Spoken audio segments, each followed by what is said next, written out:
Shalom FM Merkuri, sahabat, dan seperti biasa, sahabat, di hari Rabu dari pukul 11 hingga 12 siang, waktunya perjalanan Rumah Sehat Surabaya ini hadir menemani Anda, sahabat.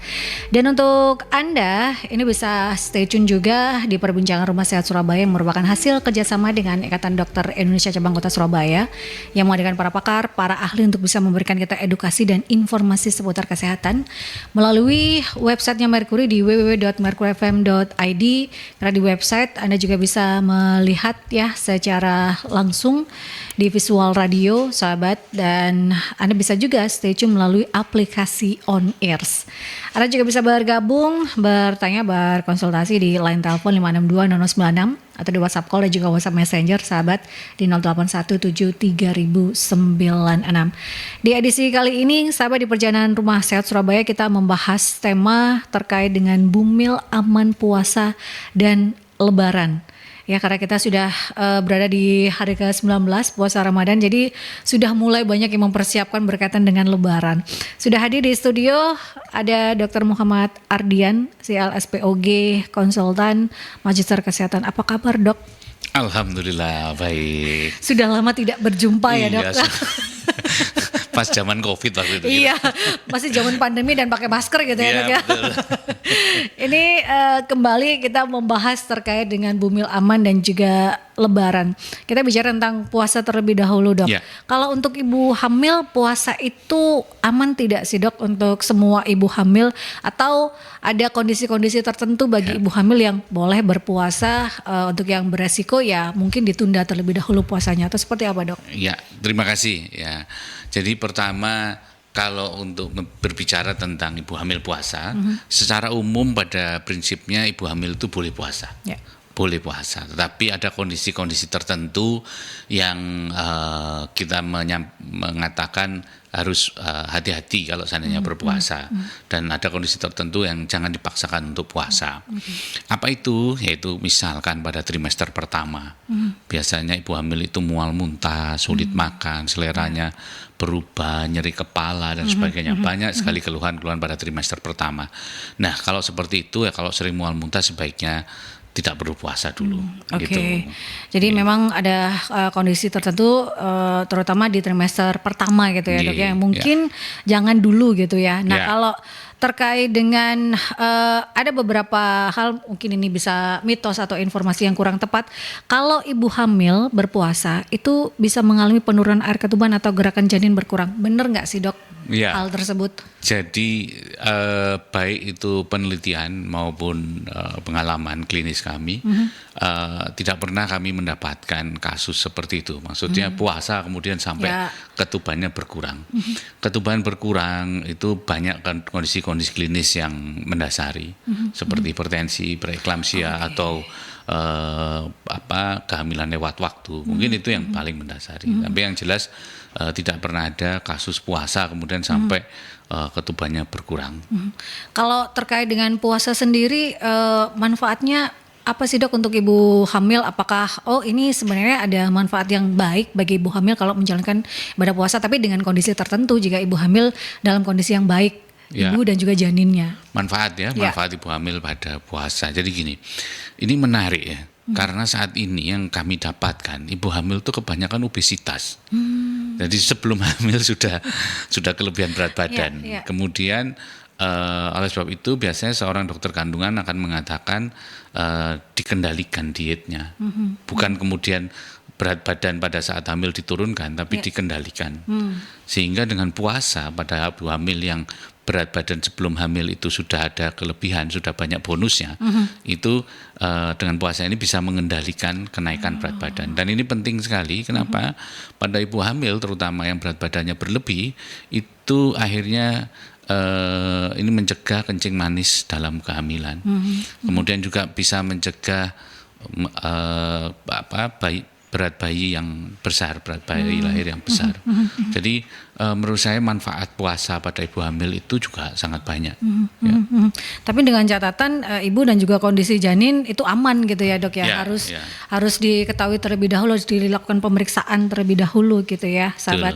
Nah, kalau saat berpuasa kemudian ada beberapa kondisi yang ini ibu hamil harus membatalkan puasanya, harus berbuka? Ada tanda-tandanya nggak sih dok? Kapan ibu harus segera berbuka supaya tidak membahayakan janinnya dan juga si ibu? Ya, terima kasih. Tanda-tanda yang perlu diwaspadai apabila memang terjadi kelemahan secara umum ya.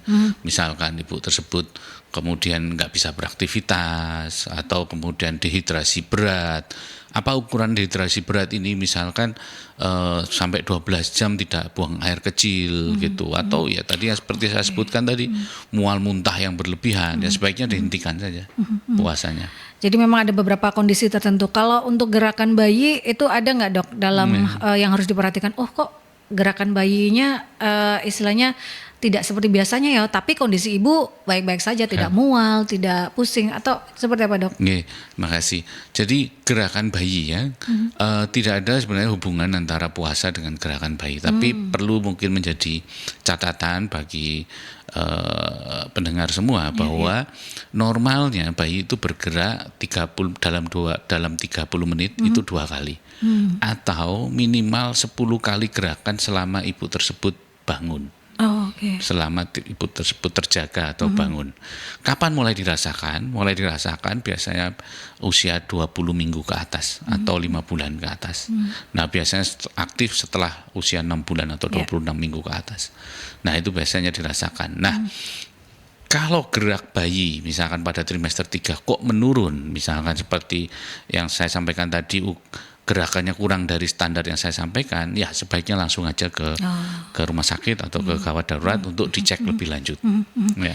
Ini yang harus jadi perhatian ya, bukan karena puasanya atau apa, tapi memang mungkin ada kondisi-kondisi tertentu gitu ya dok. Kalau kita bicara tentang gerakan bayi gitu ya, yang harus jadi perhatian adalah 10 kali selama ibu terjaga atau bangun, dan 30 menit itu ada gerakan 2 kali. Itu yang harus diketahui oleh para ibu hamil di luar sana. Nah, apa saja faktor dok yang menjadi pertimbangan ibu hamil ini boleh berpuasa? Apakah kondisi kehamilan yang di atas trimester 2 mungkin, atau ada beberapa hal yang harus jadi pertimbangan dok untuk melaksanakan ibadah puasa bagi ibu hamil? Ya, selama memang tidak ada kontraindikasi atau hal-hal yang tidak menyulitkan ketika berpuasa, secara umum ibu hamil tersebut boleh berpuasa. Nah, tetapi tadi pertanyaannya ya kalau trimester 1 kan masih mual muntah misalkan, seperti itu jangan puasa. Tapi pada kondisi misalkan ibu tersebut gangguan gizi berat, misalkan malnutrisi berat, kemudian ada penyakit yang mendasari misalkan TB, malnutrisi yang sulit makan, sebaiknya ya jangan puasa. Jadi beberapa faktor itu yang jadi pertimbangan gitu. Tapi ada juga di masyarakat ini terkait dengan apakah benar hamil kemudian berpuasa ini bisa mempengaruhi kelahiran atau HPL dok, hari perkiraan lahir. Ada pengaruhnya nggak sih dok? Kadang kan ada jangan puasa, nanti pengaruh sama hari perkiraan lahir kamu, itu kayak gitu tuh benar nggak sih dok? Ya, saya pastikan itu mitos sejak zaman Mojopahit ya. Mojopahit. Nggak ada hubungannya ya dok? Sama sekali tidak ada hubungannya. Itu tidak ada hubungannya. Jadi tadi sudah disampaikan juga sama Dr. Adian, ada beberapa manfaat dari ibu berpuasa jika memang ya sahabat ibu tersebut memiliki kelebihan berat badan atau obesitas. Nah kalau kita bicara tentang puasa ya sahabat, karena kita sudah ke hari 19, kita bicara tentang persiapan lebaran. Kalau untuk ibu hamil selama mudik ini ada do and don'ts-nya nggak sih dok? Seperti jangan duduk terlalu lama atau apa. Kadang kan ini mungkin sebelum kelahiran mungkin bisa mudik terlebih dahulu, karena nanti kalau lahir dan bayi sudah ada balita dan bayi di bawah 1 tahun itu kan ada susah juga untuk mudik. Ada do and don'ts-nya nggak dok untuk ibu hamil mudik? Bagus sekali. Pertanyaan ini sekarang sering ditanyakan karena menjelang mudik ya. Jadi begini, sebaiknya saran saya pada ibu hamil tahu betul kapan taksiran persalinan. Kalau memang mendekati taksiran, misalkan kurang dari sebulan atau kurang dari 2 minggu misalkan, ya saya menyarankan kalaupun mudik gitu ya, atau mau bersalin di tempat daerahnya ya monggo. Tetapi kalau memang stay misalkan tetap di Surabaya ya itu mungkin lebih baik supaya tidak terjadi hal-hal yang tidak diinginkan gitu. Karena usia 38 minggu ke atas risiko terjadi persalinan itu cukup besar. Kemudian saya coba ini ya, misalkan makanya beberapa moda transportasi itu kan mensyaratkan surat dari dokter layak terbang, layak berlayar, kemudian ada yang kereta api juga demikian. Mengingat dikhawatirkan apa terjadi persalinan pada saat di moda transportasi tersebut.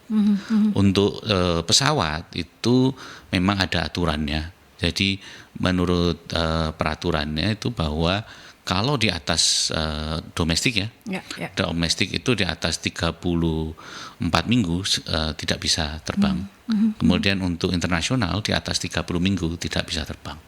Nah, seringkali pasien bertanya, "Dok, apakah trimester 1 itu boleh terbang?" Malah itu aman.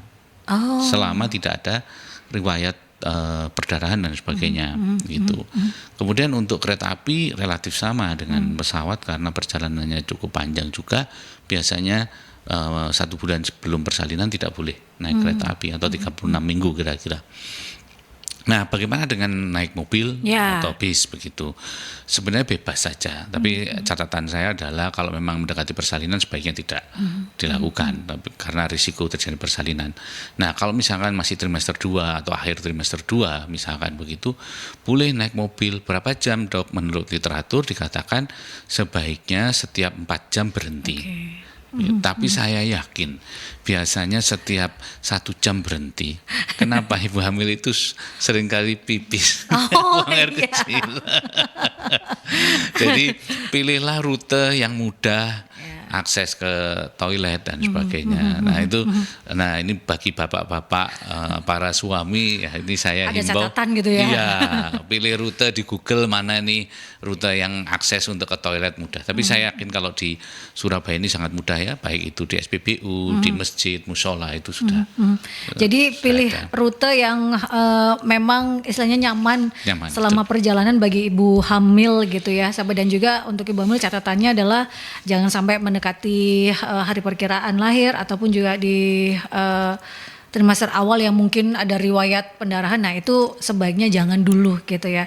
Jadi memang paling aman trimester kedua hingga mendekati trimester 3 awal gitu ya, Dok ya. Itu baru boleh melakukan mudik gitu ya. Nah kalau bicara tentang ibu hamil juga saat lebaran ini kan banyak konsumsi yang lumayan mungkin istilahnya berlemak atau apa. Ini kadang juga ibu hamil mengalami gangguan pencernaan, Dok. Bagaimana ibu hamil ini bisa mengatur pola konsumsi selama lebaran? Mungkin selama puasa Ramadan masih bisa menjaga polanya, Dok. Tapi selama lebaran ada 5 rumah, 5 rumah itu juga konsumsinya, Dok. Seperti apa, Dok? Terima kasih. Jadi pertanyaan ini juga sering diajukan gitu pada para pasien, Dok, saya boleh makan apa saat lebaran? Bebas saja sebenarnya, bebas, tapi jumlahnya juga jangan banyak-banyak. Kenapa? Gini, pada saat hamil itu kecepatan pengosongan usus, kecepatan pengosongan lambung itu lebih lambat dari saat tidak hamil. Sehingga apa? Ibu hamil itu lebih cepat merasa penuh perutnya. Begah banget gitu. Nah, oleh sebab itu saran saya makannya sedikit-sedikit saja. Kalaupun rumah pertama diberikan lontong sayur, lontongnya ya jangan 10 iris ya, cukup 1-2. Rumah kedua lontong kikil, mungkin tanpa lontong gitu ya. Nah, juga sering kali kan ibu hamil itu disuguhi nastar. Betul. Nah, ingat nastar itu kalorinya cukup tinggi. Gitu. Jadi ya secukupnya saja, 2 atau 3 saja, jangan 1 toples kemudian dihabiskan gitu. Jadi memang harus memperhatikan ya, Dok, segala sesuatunya yang berlebihan memang nggak boleh gitu ya. Secukupnya saja dan ibu hamil juga tahu kondisinya gitu. Oh, kalau sudah begah ya sudah. Yang penting ya cicipin aja, tapi harus tahu kapan saatnya berhenti. Itu yang mungkin penting. Saya tambahkan sedikit tentang minuman. Nah, seringkali dan ini menjadi mitos yang sangat dipercaya oleh masyarakat 62 ini ya. Plus 62, Dok. Plus 62 ya, yaitu tentang minuman bersoda. minuman bersoda itu aman untuk kehamilan. Jadi kalau misalnya nanti disuguhi minuman bersoda, saya tidak bilang mereknya, pasti sudah tahu semuanya. Ya minum saja, tapi ya secukupnya saja, tidak boleh terlalu banyak, dan ingat tidak boleh mubazir. Oh ya. Tidak terlalu. Mungkin yang berbahaya adalah Anda minum 1 botol besar. Nah, itu bahaya gitu ya, Dok ya. Tapi kalau secukupnya ya itu masih aman dan boleh. Itu karena karena mungkin bersoda, mungkin ini jangan minum bersoda nanti ini. Banyak sekali mitos di kita, Dok, kalau bicara tentang ibu hamil gitu ya. Yang ini tentunya boleh juga Anda tanyakan atau berkonsultasi bersama dengan Dr. Muhammad Ardian. Beliau merupakan spesialis obstetri dan ginekologi, konsultan Manchester Kesehatan. Karena kita sedang membahas terkait dengan bumil aman puasa dan lebaran. Anda bisa bergabung di 5620096 atau di WhatsApp call dan juga WhatsApp Messenger di 08173096. Kita ke jeda iklan terlebih dahulu, sahabat. 96 FM Merkuri, sahabat, masih di perbincangan Rumah Sehat Surabaya bersama dengan Dr. Muhammad Ardian, CLSPOGK Magister Kesehatan. Kita membahas terkait bumil aman puasa dan lebaran. Ini sudah masuk pertanyaan dari sahabat Merkuri di WhatsApp Messengernya Posko ya, sahabat di 08173096. Dok, bagaimana caranya membedakan rasa lelah biasa dengan tanda-tanda yang mengharuskan ibu hamil ini harus membatalkan puasanya dengan segera? Oke. Ya, makasih. Bagaimana membedakan ya? Yang paling simpel sebenarnya adalah apakah masih bisa beraktivitas nggak? Kalau lelah sampai tidak bisa beraktivitas ringan misalkan, sampai nggak bisa jalan, harus duduk terus atau harus berbaring, harus tidur, maka itu sudah harus batal menurut saya, gitu, karena itu bisa membahayakan lebih lanjut. Ya. Jadi memang harus menjadi perhatian gitu ya, sahabat. Ini ada pertanyaan lagi dari Mbak Arita. Dok, mau tanya, benar nggak sih puasa itu bisa menyebabkan penurunan air ketuban dan bisa membuat berat badan bayi nanti saat lahir itu rendah karena si ibu menjalankan ibadah puasa selama 1 bulan? Ya, makasih pertanyaannya. Terutama yang kedua tadi ya, berat badan bayinya rendah. Saya coba cari di penelitian-penelitian itu, jurnal-jurnal ilmiah ya, itu ternyata tidak ada. Itu ajaibnya. Jadi alhamdulillah sampai saat ini berpuasa tidak menyebabkan ketuban berkurang, berpuasa tidak menyebabkan berat badan bayi menjadi rendah. Nah, tetapi harus dipahami bahwa berat badan bayi itu normalnya berapa dulu. Karena di masyarakat kita itu nganggap kalau berat badannya kurang dari 3 kilo, itu dianggap rendah, padahal keliru. Kalau bayi misalkan kehamilannya itu sudah layak lahir atau aterem itu, atau sudah 9 bulan, lahirnya misalkan 2,6 atau 2,7, itu normal. Gitu. Kadang orang kok kecil, kadang kan orang kita gitu. Betul, normalnya tuh di atas 2,5 kilo. Itu baru dikatakan normal. Jadi mau 2,6 atau 2,7 kalau memang sudah matang dalam artian ya sudah layak lahir 9 bulan ya itu normal saja. Betul, gitu ya. Karena di mitos kita bayi itu harus besar, padahal bayi besar juga bermasalah. Beresiko ya, Dok ya.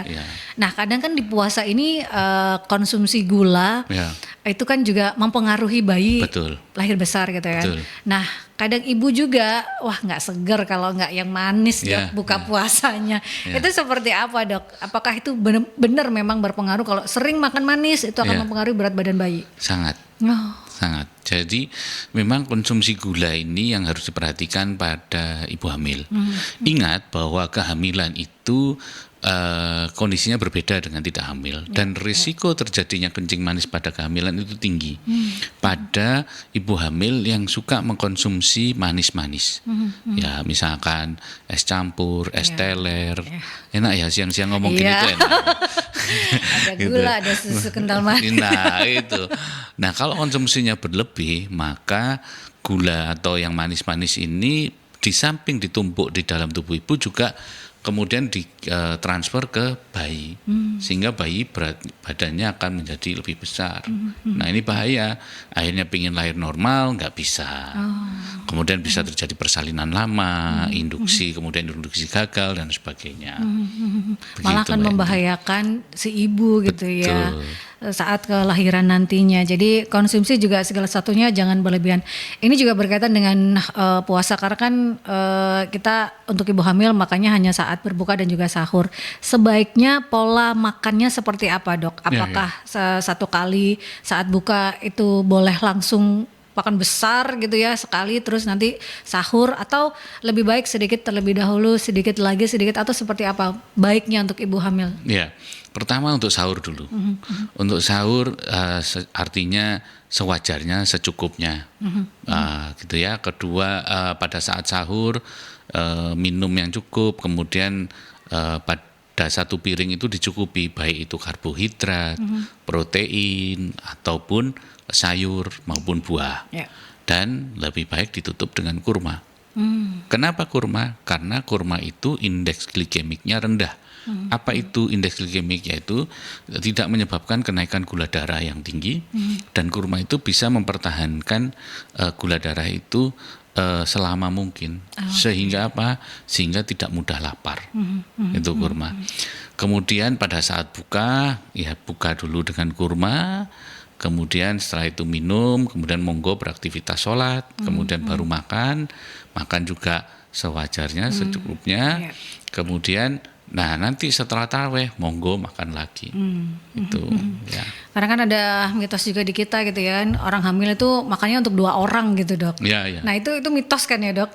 Ya, mitos agak bener lah. Kadang kan kamu makan untuk 2 orang gitu, jadi makannya gitu, Dok. Ya. Memang beberapa literatur juga mengatakan porsinya berapa kalau untuk ibu hamil 1,5 memang. 1,5 porsi. Tetapi, bukan 2 porsi ya, Dok? Bukan 2 porsi. 1,5 ya? Ya, 1,5. Tapi ingat, kalau ibu-ibu punya modal sudah banyak alias tubuhnya sudah gede maka sebaiknya juga dikurangi. Oke. Ya, karena kalau modalnya besar ya. Ini ada pertanyaan lagi dari Bu Sari. Dok, kalau setelah puasa Bu Mil itu mengalami kenaikan berat badan yang drastis, apakah ini berbahaya? Karena kan makanan lebaran itu kebanyakan tinggi kalori ya, Dok, dan nggak enak kalau nggak dimakan, Dok. Seperti apa, Dok? Iya, sungkan sama perut. Iya. Bukan sungkan sama yang punya rumah ya, Dok. Sungkan sama perut. Apa, Dok? Jadi gini, Bu. Tadi sudah saya sampaikan bahwa artinya boleh saja makan tetapi diatur karbonya begitu. Kalau memang wah ini kok loading karbonya udah banyak nih gitu. Nah, ini waktunya sayurnya lebih banyak begitu. Mungkin kita misalkan pada waktu disuguhi tidak ngambil nasi tapi cukup protein saja begitu. Dan yang minum manis barangkali ada pilihan, kita minum air mineral saja begitu. Dan dijaga kenaikan berat badannya 1 minggu normalnya 0,5 kilo. Oke. Ya. Jadi ibu hamil juga harus tahu ya kenaikan yang istilahnya diperbolehkan selama kehamilan itu berapa. 1 minggu 0,5 kilo ya. Kilo. Berarti 1 bulan 2 kilo. Ya. Tapi kalau selama kehamilan naiknya 15 kilo? Boleh selama kehamilan sampai 18 kilo asal sebelum hamil berat badannya tidak berlebih. Asal tabungannya nggak banyak gitu ya, simpanannya nggak banyak selama gitu. Oke, jadi kalau malah ini disarankan saat ibu sudah memiliki tabungan yang berlebih gitu ya di berat badannya untuk berpuasa di trimester kedua gitu ya, Dok ya. Ini untuk saat kelahiran nanti bisa aman gitu. Nah, kalau untuk batasan aktivitas fisik, Dok, untuk ibu hamil selama puasa terlebih dahulu mungkin seperti apa? Karena kan juga pola konsumsi berbeda dengan selama tidak puasa gitu, Dok. Apa ada beberapa mungkin untuk olahraganya masih diperbolehkan asal harus tahu seperti apa gitu, Dok, untuk pola aktivitasnya ibu hamil. Ya, jadi gini. Puasa. Bagus ini Mbak Yanti pertanyaannya. Karena seringkali yang saya dapatkan pertanyaan dan observasi kami, ketika seorang itu hamil, tiba-tiba keluarga ini cukup overprotective, nggak boleh beraktivitas, rebahan aja, jadi mager kan, malas gerak gitu kan.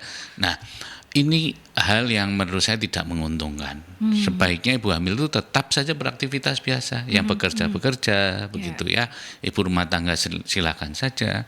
Tetapi ingat tetap idealnya harus ada olahraga. Apa olahraganya? Ringan saja, jalan kaki.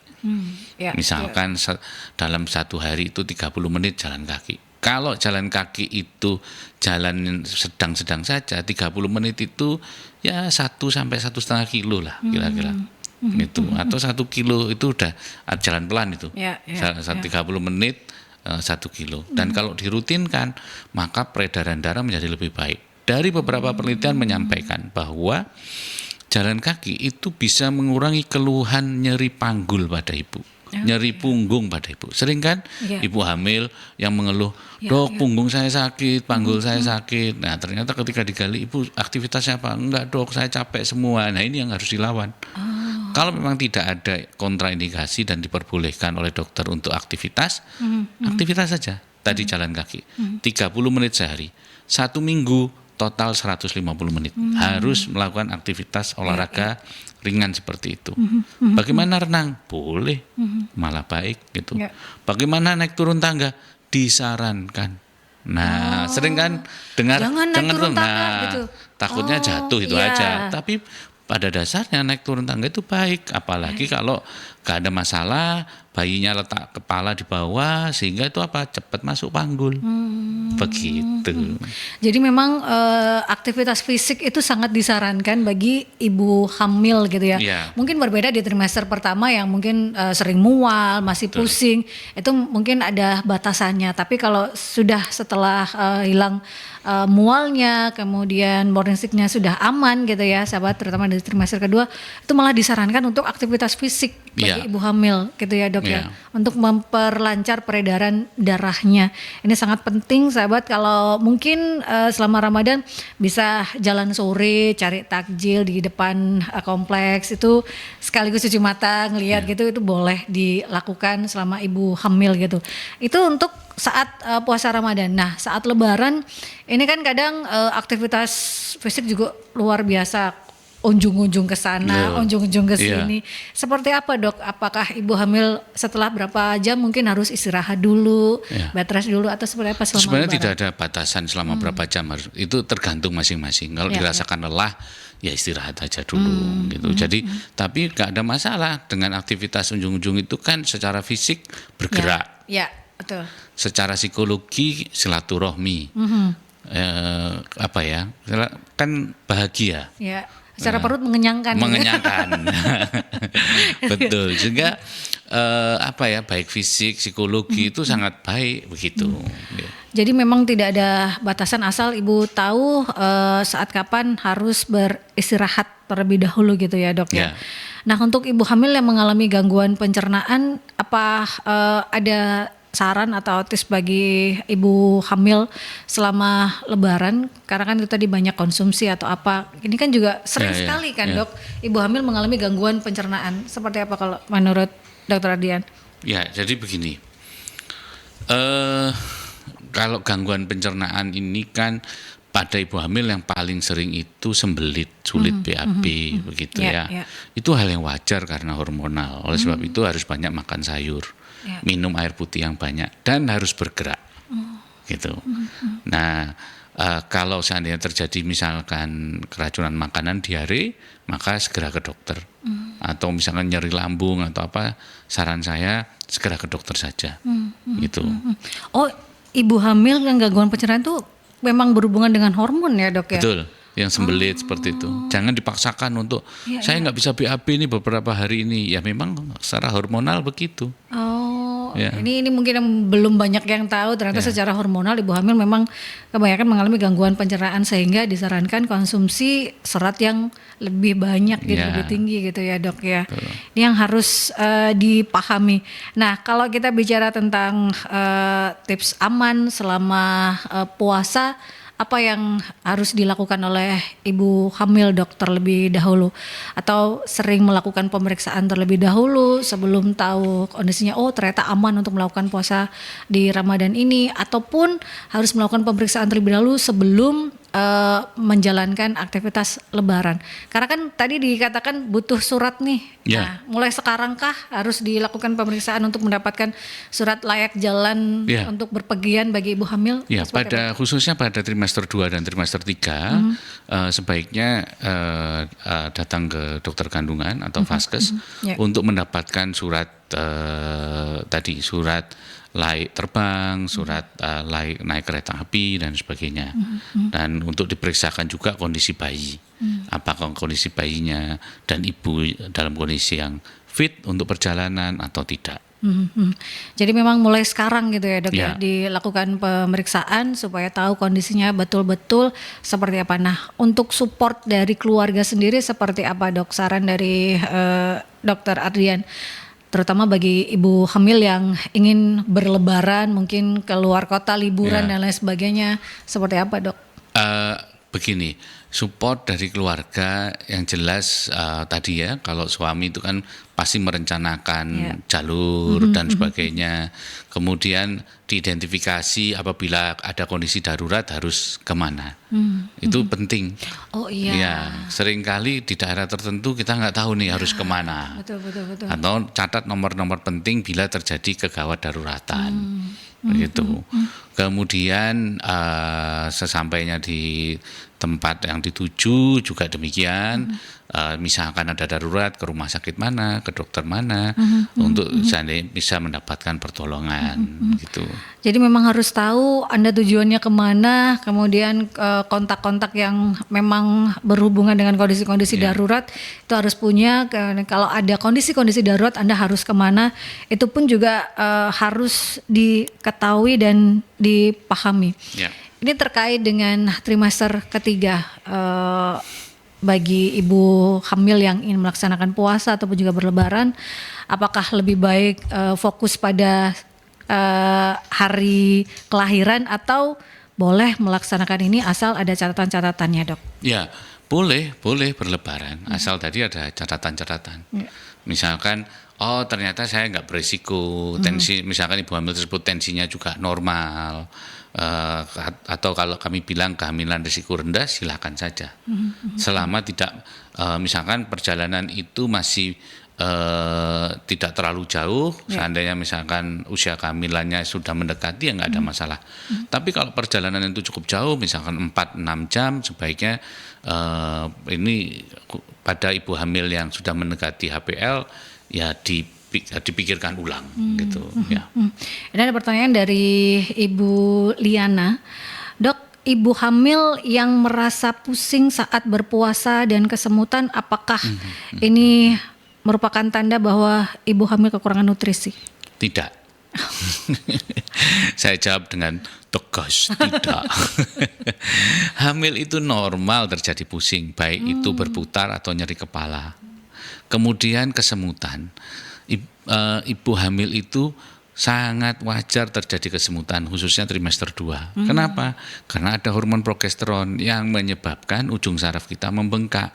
Nah, ketika ujung saraf kita membengkak, maka itu ada rasa seperti kesemutan, tebal dan sebagainya. Tapi itu normal, tidak perlu diobati. Yang penting paham bahwa itu gejala yang normal. Oke, karena kan kadang mungkin kehamilan pertama jadi banyak yang tidak tahu ini bener nggak sih ini. Betul. Ternyata ada yang salah nggak sih selama kehamilan saya. Itu kan kadang banyak pertanyaan-pertanyaan gitu ya dok ya, ternyata masih aman Bu, jadi tidak perlu panik gitu ya.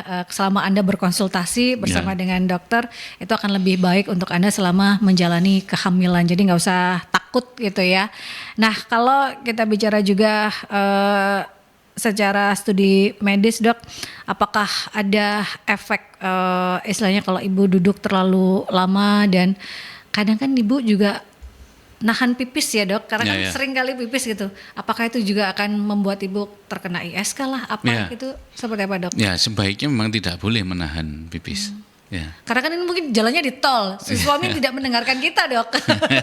Seperti apa dok? Suami tidak prepare nih, jadi di tol kan mungkin rest areanya jauh atau apa, seperti apa? Ya monggo dipersiapkan, barangkali sebelum perjalanan mengosongkan kandung kemih dulu. Ya. Kemudian minum, kalau misalkan puasa jelas tidak minum ya, tapi kalau nggak puasa minumnya mungkin jangan terlalu banyak supaya tidak mudah pingin pipis. Tapi yang jelas saya pesankan untuk tidak menunda kalau seandainya pingin buang air kecil gitu. Ya, kemudian kalau duduk ya, dari beberapa literatur mengatakan paling lama duduk itu 4 jam kalau di mobil. Setelah itu sebaiknya berhenti, kemudian melakukan jalan-jalan di tempat atau stretching atau apa. Karena apa? Yang bahayanya terjadi bendungan vena di kaki. Ya. Sehingga nanti kakinya bengkak. Tapi saya mengatakan kaki bengkak itu bukan wah ini pasti bahaya, tidak. Selama tensinya normal itu nggak, itu adalah keluhan yang normal. Tapi kalau nanti duduknya makin lama, yang dirasakan biasanya kakinya bengkak. Ya, ini jadi perhatian juga ya, sahabat. Kadang orang kan kalau hamil kaki bengkak itu dinormalkan gitu ya. Ya. Tapi memang dengan kondisi tekanan darahnya aman. Ya, tapi kalau tekanan darahnya sudah itu ya, mungkin ada beberapa kondisi lainnya gitu. Ini juga terjadi dengan duduk terlalu lama di pesawat, mungkin berarti harus ada stretching setiap 4 jam gitu ya dok ya. Karena kan pesawat juga ada perjalanan 5 jam, ada perjalanan berapa jam, berarti harus jalan atau stretching gitu ya. Kalau tadi perjalanan darat ya, kalau perjalanan udara malah beberapa menyampaikan 2 jam itu sebaiknya, misalkan long flight dari Indonesia ke Eropa atau Eropa ke Indonesia atau dari Arab Saudi itu kan 9 jam misalkan. Nah itu ya 2 jam ke kamar kecil atau stretching gitu. Nggak hamil aja kadang kaki bengkak ya dok. Ya dok ya, kalau kita perjalanan jauh di pesawat. Ini juga harus jadi perhatian untuk sahabat-sahabat Merkuri. Boleh berpuasa dan juga lebaran asal memang kondisi Anda baik dan juga kondisi janin Anda juga baik gitu. Yang terpenting adalah berkonsultasi bersama dengan dokter kandungan, apakah memungkinkan segala sesuatunya, baik itu memungkinkan Anda berpuasa atau berlebaran. Dok, sebagai closing statement, mungkin pesan sehat untuk sahabat-sahabat Merkuri. Pertama mungkin untuk ibu hamil ya, yang menjalankan puasa dan juga lebaran, dan juga terakhir untuk sahabat-sahabat Merkuri yang akan melaksanakan lebaran ini dok. Ya, bagi ibu-ibu yang akan melaksanakan lebaran, terutama mudik lebaran, pesan saya sebelum ibu mudik sebaiknya kontrol ke bidan, ke dokter kandungan untuk memastikan kondisi janin dan kondisi ibu dalam kondisi baik dan boleh melakukan perjalanan. Itu yang pertama. Kedua, selama perjalanan tadi beberapa tips yang sudah saya sampaikan, misalkan perjalanan darat, misalkan 4 jam berhenti, kemudian istirahat, melakukan stretching dan sebagainya. Dan pada saat lebaran, monggo silakan dikonsumsi tetapi secukupnya, tidak boleh berlebihan, begitu aktivitas sewajarnya, senormalnya selama ibu tidak lelah gitu. Untuk sahabat-sahabat Merkuri dok, pesan sehat apa yang ingin disampaikan Dr. Ardian dok? Oke, pesan sehat saya adalah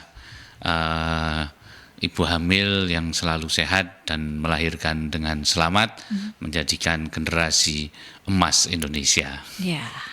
Itu tadi ya sahabat perbincangan kita di Perjalanan Rumah Sehat Surabaya di edisi Rabu 19 Maret 2025 bersama dengan Dr. Muhammad Ardian, CLSPOGK, Mahasiswa Kesehatan, terkait dengan tema Bumil Aman Puasa dan Lebaran. Untuk Anda yang tertinggal, Anda bisa menyaksikan kembali di YouTube channel Merkuri, di Radio Merkuri 96 dan Perjalanan Rumah Sehat Surabaya.